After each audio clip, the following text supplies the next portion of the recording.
¿Qué tal? Pues continuamos con el tema de la doctrina social de la Iglesia.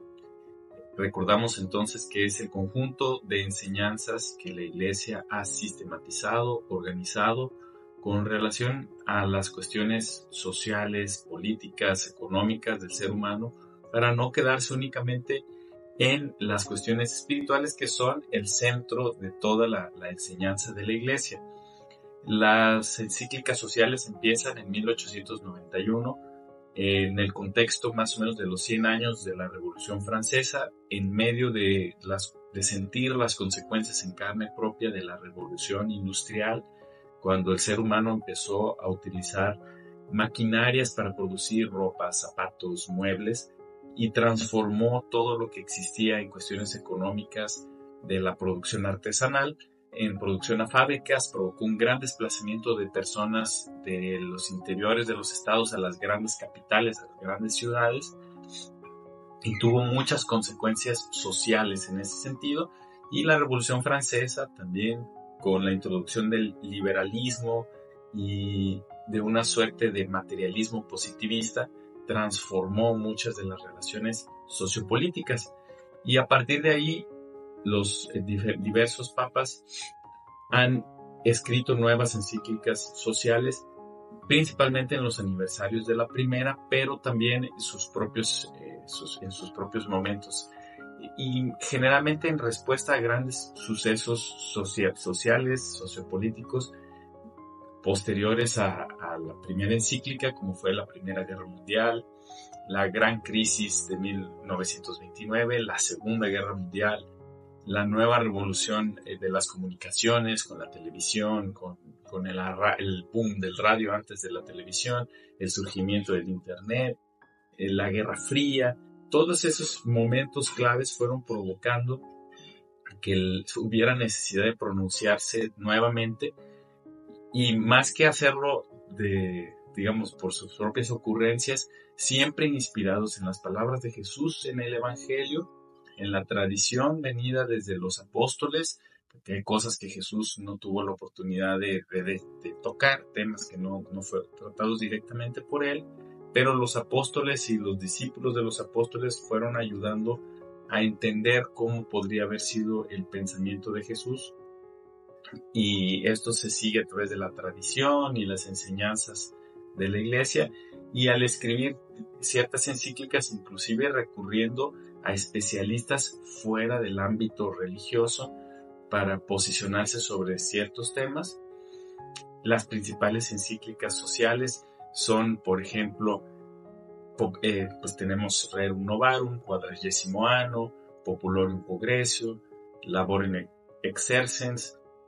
y en los últimos años también tenemos de Benedicto XVI y del Papa Francisco, de feliz memoria.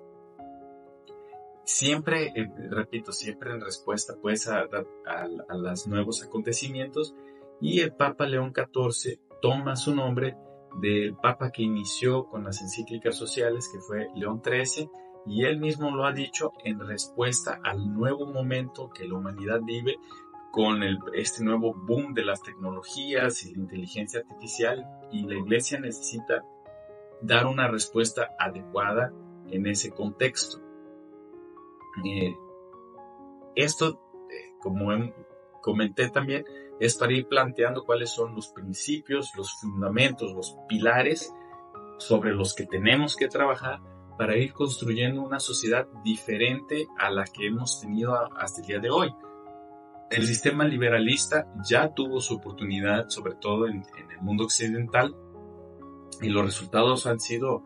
pues inferiores a lo que se esperaba, porque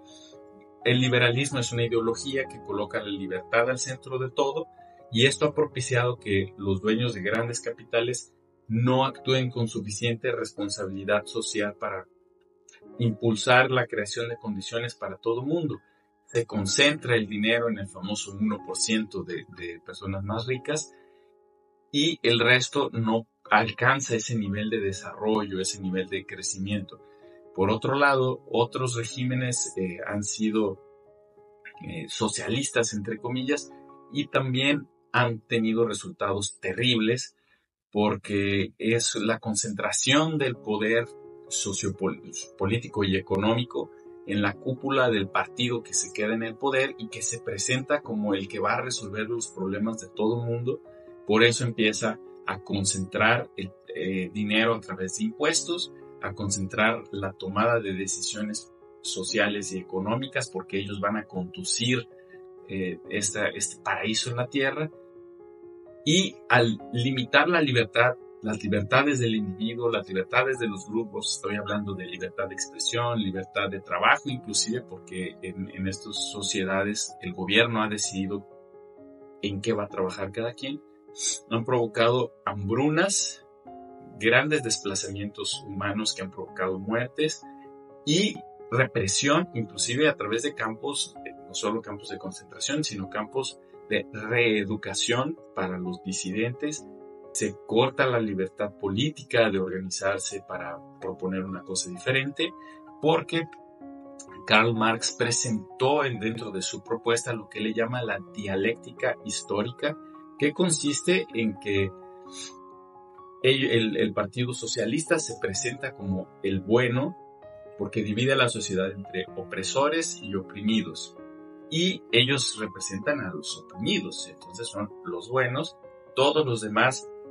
serían parte en automático, por default, por descuento, de los opresores, serían los malos, y no merecen ni siquiera la libertad de expresar sus ideas, mucho menos de tomar decisiones.